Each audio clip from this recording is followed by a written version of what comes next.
Assalamualaikum warahmatullahi wabarakatuh dan selamat sejahtera. Nama saya Haji Ahmad bin Maizul Rizal dan saya dan kumpulan saya kini akan membincangkan mengenai adat dalam masyarakat Melayu di Malaysia. Pertama sekali, pengenalan kepada adat dalam adat masyarakat Melayu di Malaysia. Adat biasa ditakrifkan sebagai peraturan dan cara hidup. Ia mencerminkan semua tindakan yang kadang-kala berlaku setiap hari atau setiap musim, sama ada bulan atau tahun. Ini yang orang ramai sering faham mengenai adat. Adat yang seperti yang ditakrifkan adalah cara hidup yang ditentukan oleh pengguna dari segi tingkah laku, kepercayaan dan sebagainya. Adat ialah bersifat maya, iaitu ia tidak kelihatan. Ia timbul daripada pemikiran tentang cara hidup dan ia tidak dinyatakan. Bila diluahkan dan dilihat pelaksanaannya, contohnya adat bercukur, adat berdampingan dan sebagainya, ia sudah menjadi budaya. Dengan kata lain, budaya ialah satu bentuk tingkah laku yang mencerminkan adat resam sesebuah masyarakat. Budaya seperti yang difahami, budaya dapat dilihat sebagai sebuah adat, tetapi budaya tidak tetap, iaitu boleh berubah.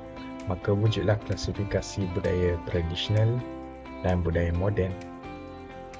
Ini menunjukkan bahawa budaya kuno dan budaya semasa tidak sama, maka jelaslah ia boleh berubah. Adat ialah pilihan yang tidak boleh diubah, jadi kita boleh merujuk pada adat sebagai budaya asal. Assalamualaikum, nama saya Muhammad Ikram bin Saiful Bahari dan saya akan menceritakan tentang pantang larang masyarakat Melayu. Masyarakat Melayu sememangnya kaya dengan adat dan pantang larangnya yang tersendiri. Adat resam ialah adat yang diwarisi oleh sesebuah masyarakat turun-temurun daripada nenek moyang mereka untuk menjunjung tradisi kaum mereka. Tabu adalah kepercayaan orang dahulu berdasarkan kepercayaan kaum mereka.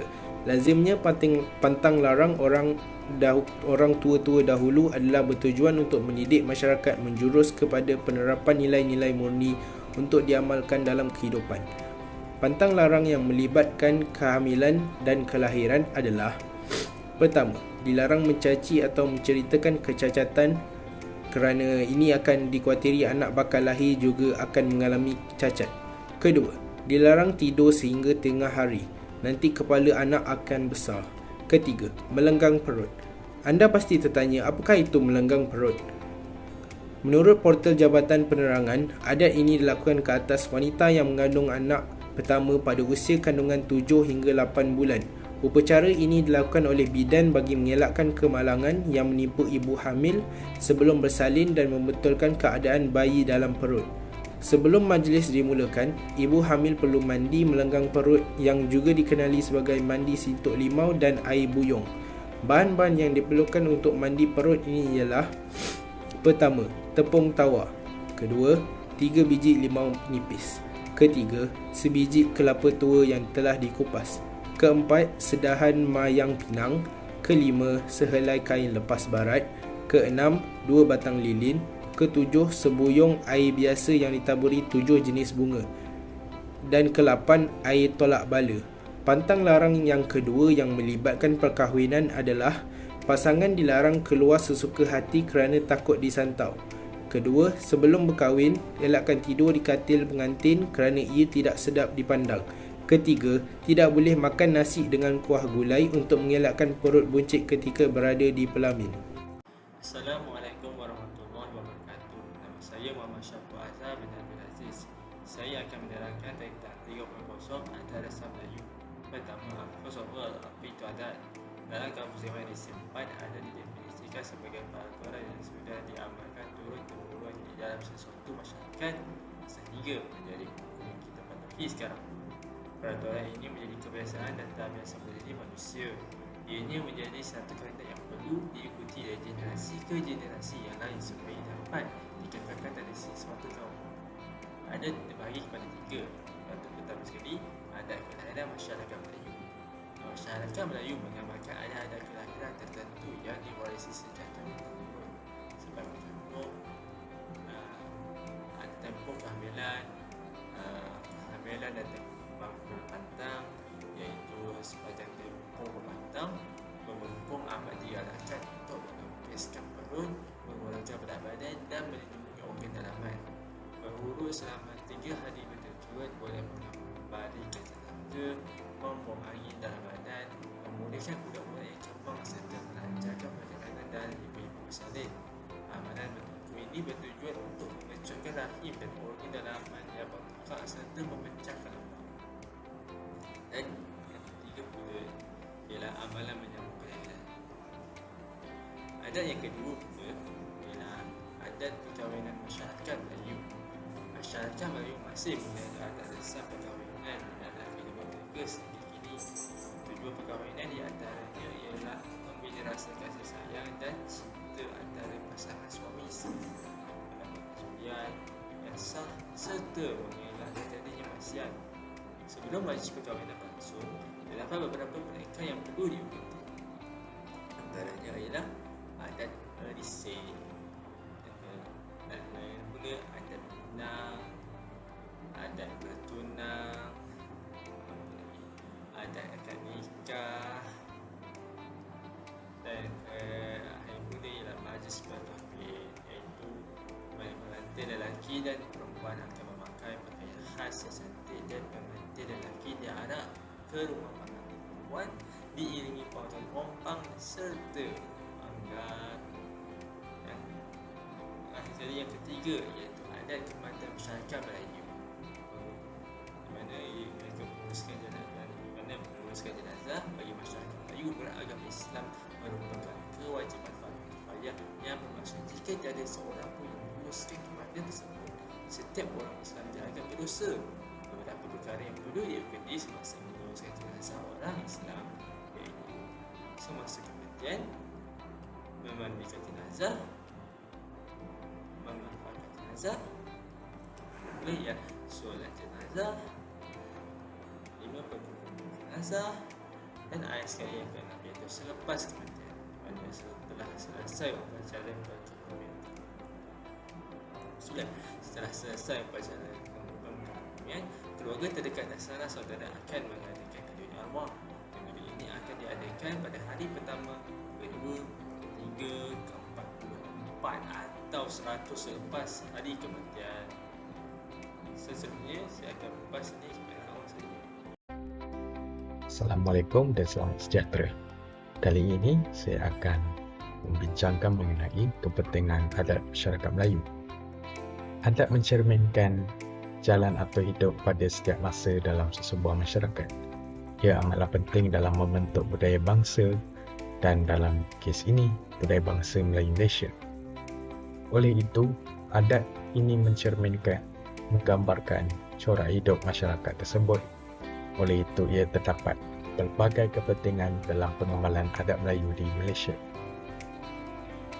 Kepentingan yang pertama adalah pemeliharaan kestabilan sosial dan politik Malaysia.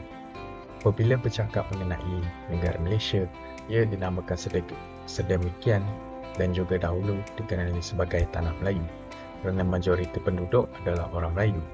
Oleh itu, aspek kaum majoriti mempengaruhi kaum-kaum yang lain dan yang sebaliknya.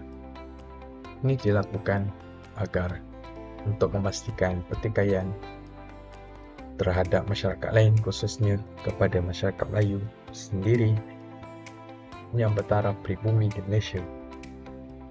Kedudukan istimewa mereka juga diambil berat kepentingannya sesuai dengan jaminan perlembagaan.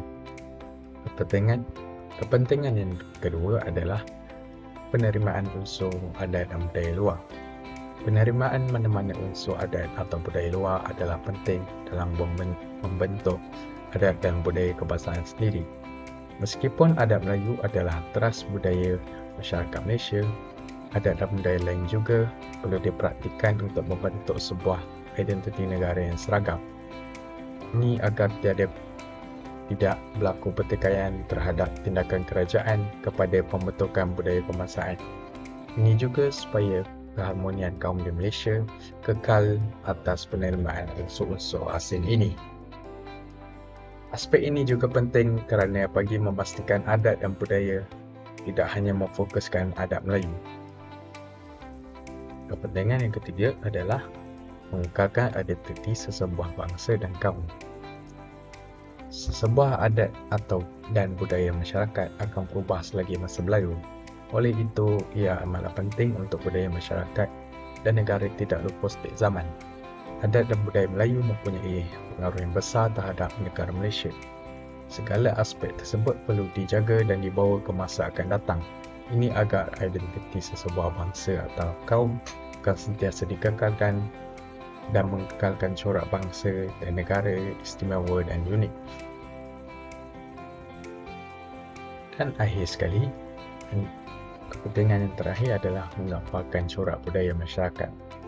Adat merupakan peraturan yang sudah lama diamalkan turun-temurun dalam sesuatu masyarakat. Ia merangkumi segala aspek dalam kehidupan seseorang.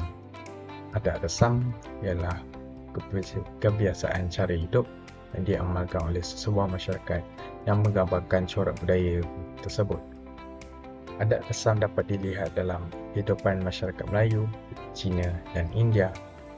Secara umumnya, ia dikatakan bahawa masyarakat Malaysia dan pelbagai kaum ini amatlah kaya dalam pelbagai jenis adat yang diwarisi secara turun-temurun. Terdapat persamaan dan perbezaan adat resam dari pelbagai kaum.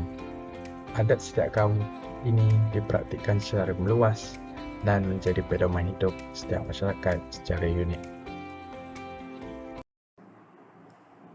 Assalamualaikum, kembali kepada saya. Saya akan menerangkan pula tentang cara mengelakkan perlakuan pantang larang Melayu. Terdapat beberapa cara untuk mengelakkan perlakuan pantang larang dalam kehidupan kita. Antaranya ialah dengan biasakan untuk bertanya, dengan mengajukan beberapa pertanyaan mengenai pantang larang Melayu yang sebenar, maka kita dapat mengasah kemampuan berfikir logis dan mengetahui sejauh mana pengetahuan seseorang itu terhadap perlakuan pantang larang yang baik dan buruk. Kedua, kita bersosialisasi dengan orang lain. Kenapa kita bersosialisasi? Sebab bersosialisasi dengan orang banyak dapat memperluas sudut pandang yang kita miliki. Dengan bersosialisasi dengan orang lain, kita dapat melatih kemampuan berfikir sama ada pantang larang itu betul atau sebaliknya. Ketiga pula, dengan melakukan hobi yang unik. Kenapa hobi?